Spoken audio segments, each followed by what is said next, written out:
Assalamualaikum warahmatullahi wabarakatuh. Kembali lagi dengan Ustazah Puji, tetap di Pupu Channel, belajar insya Allah menyenangkan. Nah anak-anak, pada kesempatan kali ini Ustazah Puji akan menyampaikan materi tentang pertumbuhan dan perkembangan manusia.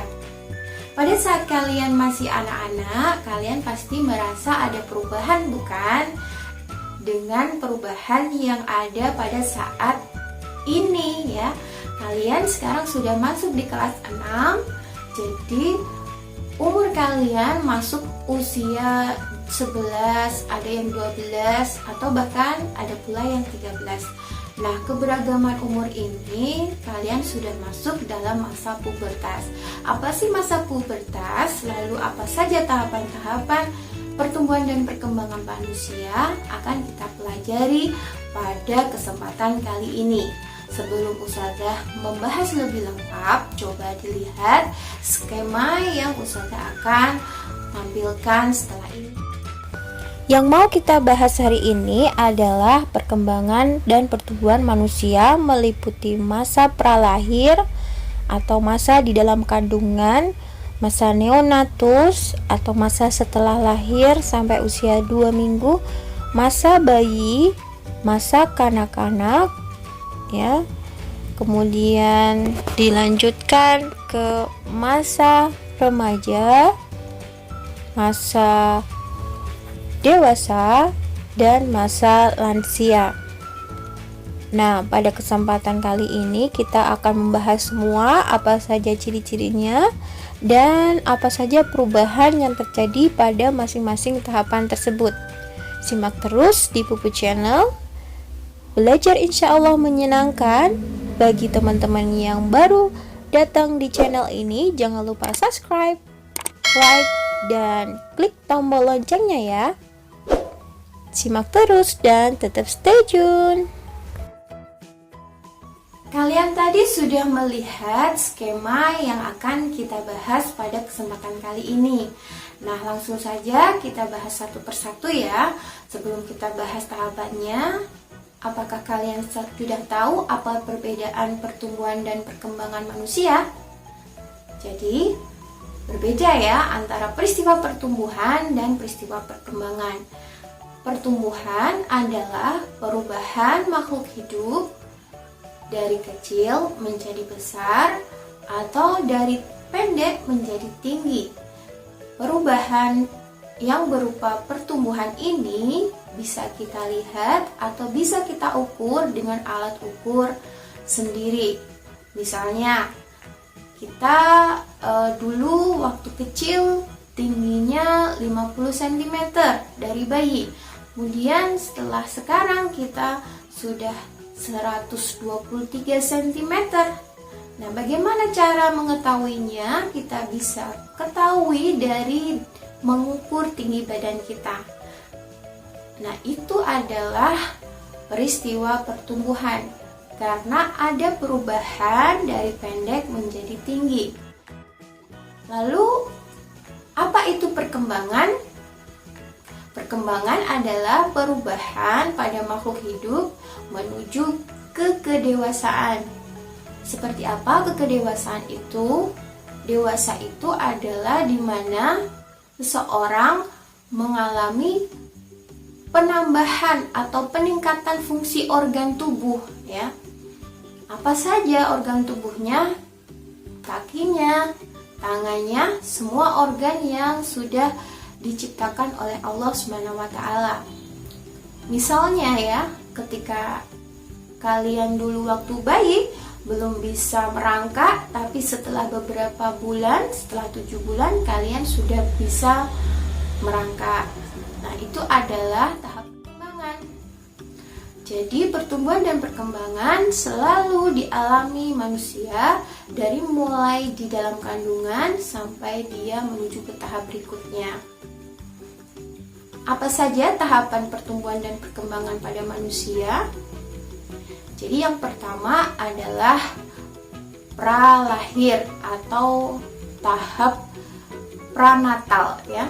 Tahap pranatal itu adalah di mana kita masih dibentuk oleh Allah di dalam kandungan ibu ya. Dan itu butuh waktu selama 9 bulan 10 hari. Di situ ada perkembangan dari mulai zigot, kemudian embrio dan siap dilahirkan. Kemudian masuk ke tahapan berikutnya yang disebut tahap neonatus atau tahapan orok. Kapan itu terjadi? Tahapan orok itu terjadi ketika kalian baru lahir sampai masuk usia 2 minggu ya. Jadi ketika kalian baru lahir itu kalian masuk dalam tahapan orok sampai 2 minggu ke depan. Tahap yang berikutnya adalah tahap bayi ya. Tahap bayi ini memerlukan ASI untuk mencukupi kebutuhan nutrisi kalian. Umur berapa tahapan bayi itu? Tahapan bayi itu dialami manusia mulai umur 2 minggu ya, pasca dia lahir 2 minggu sampai umur 2 tahun. Di mana tahapan ini mengalami tahapan perkembangan merangkak, kemudian berjalan ya, kemudian berlari juga, melompat dan lain sebagainya. Kemudian tahapan yang berikutnya setelah tahapan bayi adalah tahapan anak-anak ya. Tahapan anak-anak masuk usia sebelum usia 6 tahun. Tahapan anak-anak itu dialami setelah usia 6 tahun. Nah, sebelumnya itu masuk dalam tahapan balita atau bawah 5 tahun. Ya, jadi saya ulang lagi ya. Jadi tahapan setelah tahapan orok itu masuk di tahap balita bawah 5 tahun. Jadi setelah 2 tahun lebih sampai usia 5 tahun itu masuk di tahapan anak-anak, di mana dia belajar melompat, belajar berjalan, berlari dan sebagainya. Tahapan yang berikutnya adalah tahapan anak-anak. Kapan tahapan anak-anak? Tahapan anak-anak itu dialami pada usia lebih dari 5 tahun sampai ke umur 10 ya, 10 tahun. Itu masuk di tahapan anak-anak, di mana dia belajar bersosialisasi dengan temannya, mulai mengenal dunia luarnya. Kemudian tahapan adalah tahapan remaja yang dialami manusia ketika dia berumur 11 tahun sampai 17 tahun. Tahapan remaja ini merupakan tahapan di mana peralihan dari tahap anak-anak menuju tahap dewasa.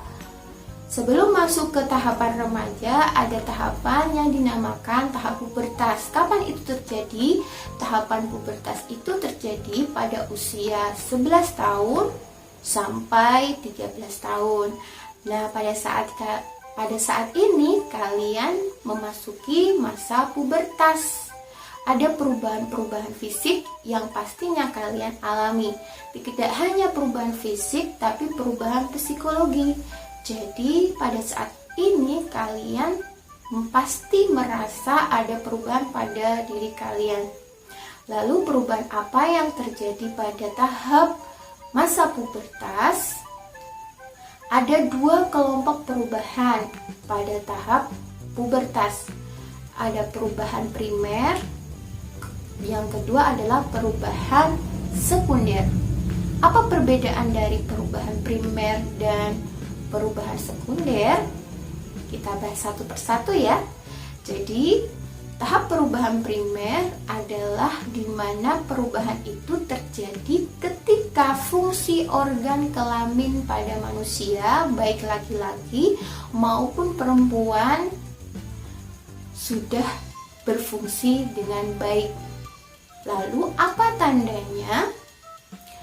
Untuk perempuan, perubahan primer ditandai dengan dialaminya seseorang itu mengalami menstruasi. Ada yang sudah mengalami menstruasi ya?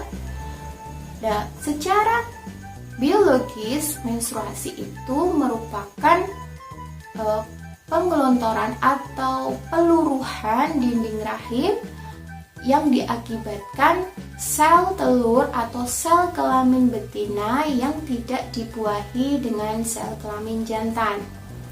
Jadi darah yang keluar dari daerah kemaluan kita itu merupakan peluruhan dinding rahim kita yang tidak dipergunakan. Istilah awamnya adalah darah kotor. Nah, itu merupakan peristiwa menstruasi yang menandakan bahwa kalian kaum perempuan, anak-anak perempuan sudah menghasilkan sel telur, ya. Secara Islam, ya, ketika kalian sudah mengalami masa menstruasi, maka tahapan itulah atau waktu itulah yang merupakan tahapan paling penting yang harus kita perhatikan, karena di situ nanti kalian akan dihadapkan pada kewajiban-kewajiban menjadi seorang muslimah, ya. Apa saja? Ya, ketika kalian sudah mengalami menstruasi, kalian sudah bertanggung jawab atas semua apa yang kalian lakukan, termasuk menutup aurat. Itu jika kalian tidak melakukannya, maka akan ada konsekuensinya, ada pahala dan dosa di sana, ya. Selain itu juga sholat, ya. Sholat itu juga merupakan kewajiban seorang muslimah yang sudah ada dosa dan pahala di situ. Jadi secara Islam, ya, ketika muslimah itu sudah mengalami menstruasi, maka disitulah seorang muslimah terikat dengan semua kewajiban-kewajiban yang ada pada dirinya. Maka kalian jika sudah mengalami menstruasi, kalian harus benar-benar menjaga yang namanya aurat, kemudian menjaga yang namanya sholat. Jadi sudah paham ya? Ketika kalian mengalami perubahan primer ditandai dengan terjadinya menstruasi kalau pada perempuan. Lalu perubahan sekundernya seperti apa? Perubahan sekunder pada perempuan atau wanita ditandai dengan perubahan fisik yang dialaminya. Apa saja itu? Yang pertama adalah membesarnya payudara, kemudian tumbuh kemaluan, ya, tumbuh rambut di kemaluan, tumbuh rambut di ketiak, pinggulnya menjadi membesar, kemudian suara yang semakin lemah lembut, ya. Jadi ketika kalian sudah memasuki masa pubertas, kalian harus menjaga termasuk juga busana yang kalian pakai, ya, karena di situ ada pinggul yang membesar. Jika pinggulnya membesar, tentu ada lekukan-lekukan yang harus kita jaga dari pandangan syahwat, ya. Kemudian tahapan primer atau perubahan primer pada laki-laki ditandai dengan berfungsinya organ reproduksi juga. Lalu apa tandanya? Ustazah, kalau saya sudah berfungsi reproduksi saya, maka ditandai dengan dihasilkannya sel sperma. Secara lingkungan atau secara keseharian kita bisa sebut dengan yang namanya mimpi basah. Jadi ketika kalian sudah mengalami mimpi basah, itu kalian dikatakan sudah mengalami masa pubertas, di mana alat kelamin kalian sudah menghasilkan sel sperma atau sel kelamin jantan. Di situ pula juga terikat kewajiban seorang muslim, ya. Ada sudah harus menjaga aurat, tidak hanya perempuan atau muslimah yang menjaga aurat, laki-laki juga punya aurat. Dari mana? Di mana auratnya laki-laki? Dari mulai pusar sampai dengan lutut, ya. Jadi kalau memakai celana tidak boleh di atas lutut, karena itu juga merupakan aurat. Selain itu juga sholat kita, jadi sama, ya, kewajiban kita. Kemudian perubahan sekunder yang dialami Seorang laki-laki ketika sudah melalui tahap pubertas ada perubahan bentuk tubuh juga atau perubahan fisik ya. Yang pertama adalah ini ya, tumbuhnya jakun ya, jakunnya semakin membesar. Kemudian yang kedua adalah dadanya menjadi bidang, kemudian tumbuh rambut di ketiak, tumbuh rambut di kemaluan, suaranya semakin membesar. Nah, itu perubahan-perubahan yang dialami ketika kalian memasuki masa pubertas. Tidak hanya itu saja, perubahan psikologis juga kalian alami ya. Kalian pasti merasakan, bukan? Jadi itu tadi adalah perubahan yang terjadi pada saat masa pubertas. Setelah tahapan pubertas itu merupakan bagian daripada tahapan remaja. Tahapan remaja itu sampai pada usia berapa tadi? Pada usia 17 tahun. Setelah tahapan remaja, kita masuk ke tahapan dewasa, di mana kita sudah bisa berpikir mana yang positif, mana yang negatif, ya, semakin memikirkan bagaimana kita mencari ekonomi atau keuangan, kita mulai berumah tangga dan lain sebagainya.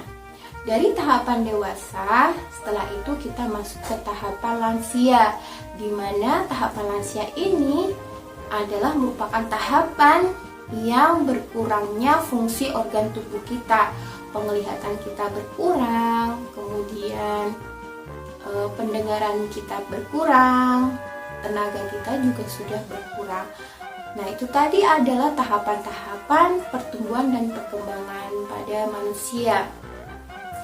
Lalu Ustazah akan membahas karena kalian masuk di tahapan pubertas, bagaimana sikap kalian atau bagaimana kita merawat diri agar tubuh kita dalam perubahan masa pubertas itu tetap terjaga. Yang terpenting kalian adalah tetap menjaga kebersihan, terutama daerah kemaluan, karena pada saat perubahan primer baik laki-laki maupun perempuan tentunya mengalami perubahan, bukan? Nah, itu kita harus menjaga. Bagaimana cara menjaga kemaluan kita? Yang pertama adalah menjaga celana dalam agar tetap bersih, menggunakan celana dalam yang berbahan menyerap keringat atau berbahan katun ya. Kemudian membersihkan diri atau bercebok dengan air yang mengalir, dengan air yang bersih, dan tidak diperbolehkan memakai sabun yang berupa wangi-wangian ya, itu nanti justru akan mematikan bakteri positif yang menjaga pH yang ada pada kemaluan itu. Selain itu, kita juga harus menjaga perilaku kita, menjaga pergaulan kita, memilih teman-teman yang terbaik, yang baik untuk kita, memilih lingkungan yang baik agar kita tetap terjaga perilaku kita. Nah, itu tadi adalah materi kita hari ini tentang pertumbuhan dan perkembangan. Sebelum kita tutup, kita akan membahas tugas yang Ustazah sampaikan pada pertemuan berikutnya. Kita simak satu persatu pembahasan dari soal. Demikian tadi pembelajaran kita hari ini, semoga bermanfaat dan adik-adik atau teman-teman yang baru bergabung di Pupu Channel silahkan klik subscribe, like, dan kolom komentarnya diisi ya, agar channel ini semakin berkembang. Jangan lupa share di medsos kalian. Jazakumullahu khairah. Wassalamualaikum warahmatullahi wabarakatuh.